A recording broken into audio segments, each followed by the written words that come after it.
Olá, meus caros. Aqui é o Corvo. E hoje eu quero falar sobre árvores. Sim, árvores. Mas não em uma perspectiva botânica e ecológica. Gostaria de pensar em árvores em uma perspectiva mais biológica e psicológica. Estes dois termos já podem levantar alguns questionamentos. Como falar de árvores, se não por meio da biologia?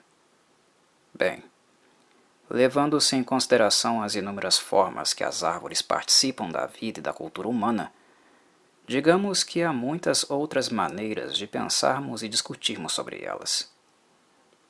As árvores cumprem um papel fundamental para a nossa existência.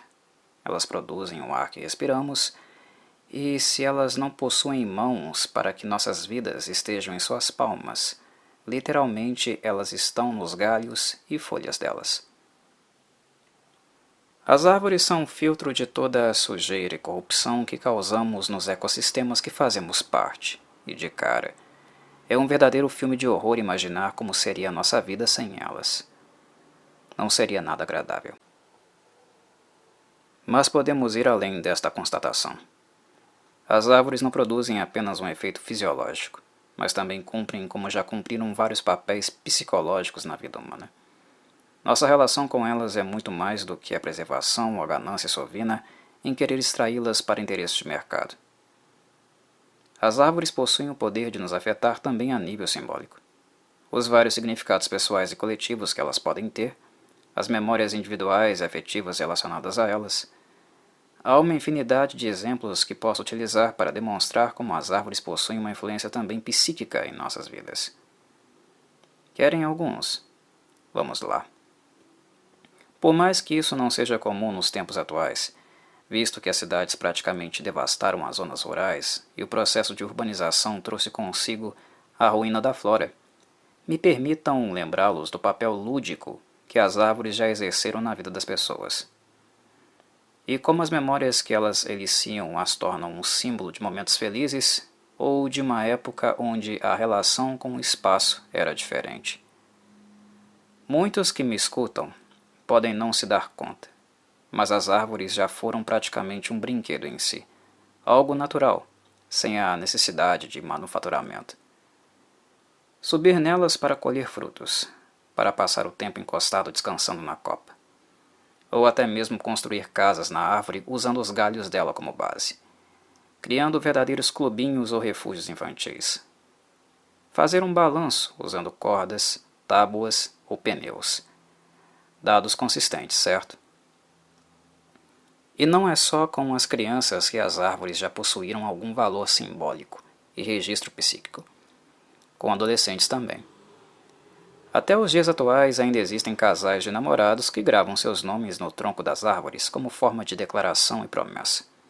Se vocês nunca viram uma árvore com iniciais de nomes dentro de um coração por aí, meus caros, vocês precisam passear um pouco mais, em áreas menos cinzentas, e de preferência sem concreto por perto.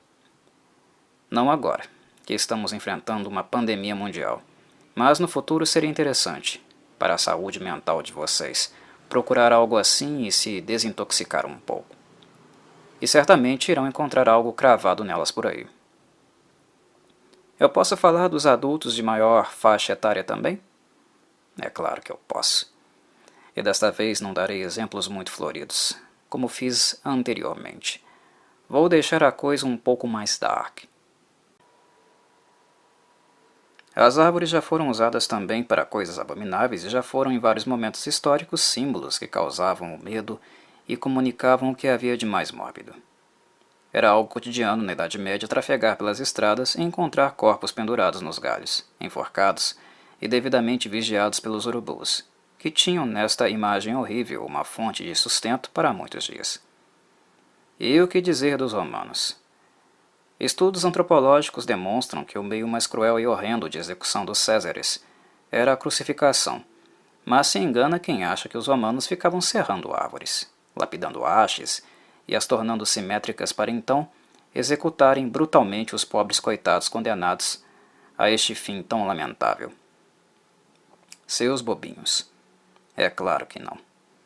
Uma árvore forte para suportar o peso de um corpo adulto já era mais do que o suficiente para os soldados carniceiros. Há inclusive estudos que abordam como a antiga Jerusalém era repleta de oliveiras e como estas árvores foram utilizadas pelos romanos com este objetivo. Enfim, são elementos históricos que eu trago a vocês para que reflitam sobre como as árvores podem povoar nossa imaginação, seja de forma positiva ou negativa. É possível, com a ajuda delas, embarcarmos no mundo da fantasia, mas também encontrar o grotesco, as trevas. E vocês devem saber muito bem que Lovecraft, em seus escritos, está mais interessado na segunda parte. Algo que sempre observei assistindo filmes, desenhos ou observando pinturas é como a imaginação humana é fértil no sentido de transmitir às árvores uma qualidade antropomórfica. A forma de algumas árvores de grande porte não é assim tão distante da forma do nosso corpo, e bizarramente, algumas podem realmente parecer humanas. É engraçado como as árvores podem adquirir naturalmente algum traço em sua superfície que nos fazem enxergar rostos humanos. Vários cartoons fizeram com que elas mexessem os galhos, para usá-los como braços. E também filmes. Quem não se lembra da cena clássica do filme Poltergeist, de 1982? O que eu ainda posso acrescentar, para tornar suas imaginações ainda mais férteis nesse sentido, é o fato das árvores de grande porte serem incrivelmente longevas. Elas vivem muito mais que nós, são capazes de durar séculos. Se as árvores tivessem olhos, quantas vidas elas já não viram começar e terminar? Se tivessem ouvidos, quantas vozes, sussurros, segredos elas não guardaram? Conseguem dimensionar a quantidade de vidas que nelas habitaram, que nasceram, viveram e ali também morreram, junto ou próximas a elas? Dada esta longevidade, as árvores também são grandes monumentos. E não é difícil de imaginar por que algumas culturas, a celta por exemplo, tinham profundo respeito por elas. As árvores anciãs eram tratadas como se fossem uma entidade por si só, e é justamente neste domínio da mente que eu quero entrar. E onde justamente eu creio que Lovecraft consegue penetrar nas suas comuns desconexões com a realidade e imersões contínuas no seu mundo mitológico, nas aventuras em seus momentos de reclusão. As árvores deste mundo fantástico não podem ser explicadas apenas pela física ou pela biologia. Elas contêm elementos extraordinários, sobrenaturais e repletos de simbolismo, de crença. Nele, as árvores se tornam as entidades que há pouco mencionei. É interessante como o plano de fundo do conto A Árvore é construído com influências pagãs, com algumas passagens que remetem a deuses que, ainda que sejam de natureza ocidental, datam de períodos e eras ancestrais. A humanidade, perto das entidades Lovecraftianas, sempre fica parecendo um bebê em termos cronológicos, quando a comparamos com a antiguidade das criaturas representadas.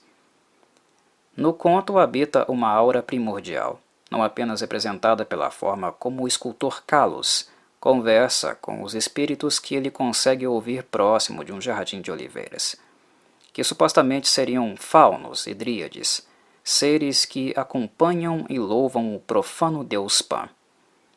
Mas também, como toda a descrição Lovecraftiana nos faz sentir, como se estivéssemos em um ambiente que teve pouca ou nenhuma influência humana.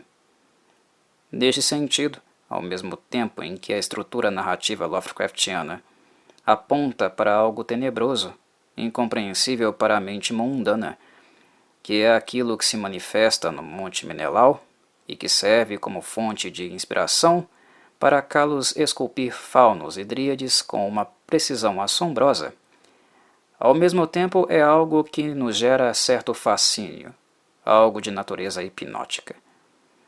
Lovecraft sempre trabalha de forma a revelar a existência de um além desejado.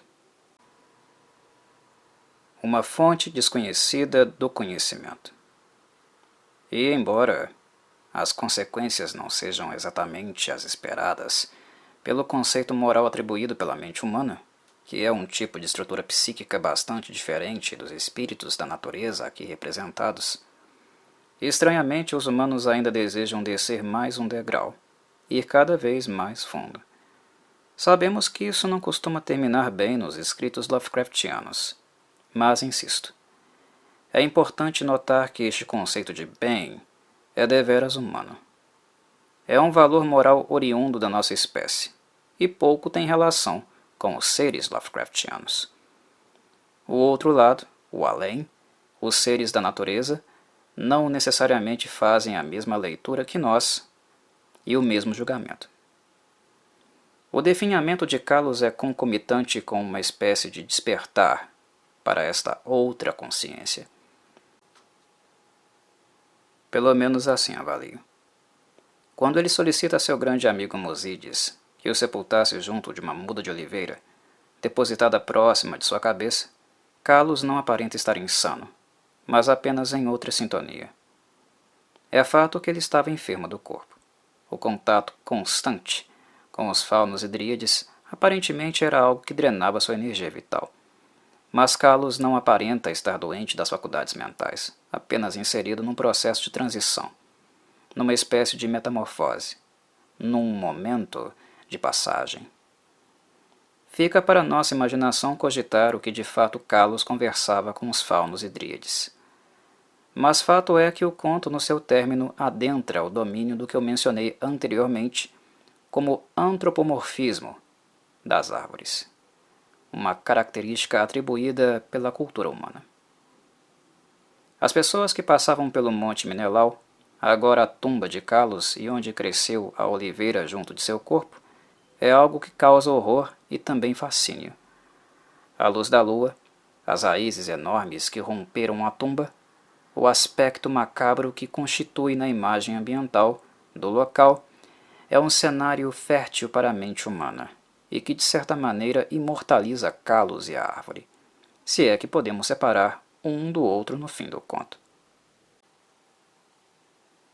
O fato de Kalos ter sido enterrado junto com a oliveira e ela ser descrita no conto como uma árvore anormal, que crescia assustadoramente em comparação com todas as outras, nos dá a entender que ela se nutriu do seu corpo.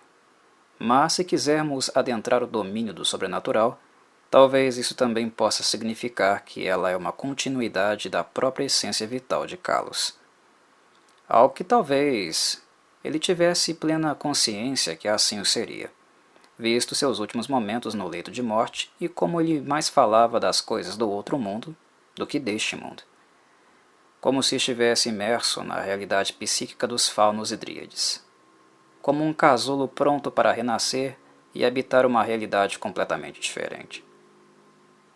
Não deixa de ser interessante perceber como o destino de Kalos, no fim do conto, não se limita ao maniqueísmo representado pelo céu e inferno. Fica a possibilidade de algo além desta dualidade, de uma outra dimensão, de algo que escapa às possibilidades apregoadas pelas crenças mais difundidas em nossa cultura. Entramos no domínio do mistério, mas que bizarramente é representado e tem sua expressão, neste conto de Lovecraft, através de um misto entre elementos incorpóreos, espectrais, com outros de dimensões materiais, perfeitamente concretas, como a silhueta da árvore e o aspecto aberrático de suas raízes. É a apresentação de elementos especulativos, mas com impacto e influência suficiente no campo real. E sendo assim, creio que seja algo realmente plausível pensarmos nas relações subjetivas, simbólicas e fantásticas que temos com as árvores reais. Você alguma vez já parou para observar uma árvore velha, de aspecto que remete à forma humana, numa noite escura e enluarada? Certamente não, mas tenho certeza que é algo que você perfeitamente pode imaginar. E assim termino minha fala, desejando que você tenha sonhos férteis com esta última imagem mental que acabou de ter. Até um próximo vídeo.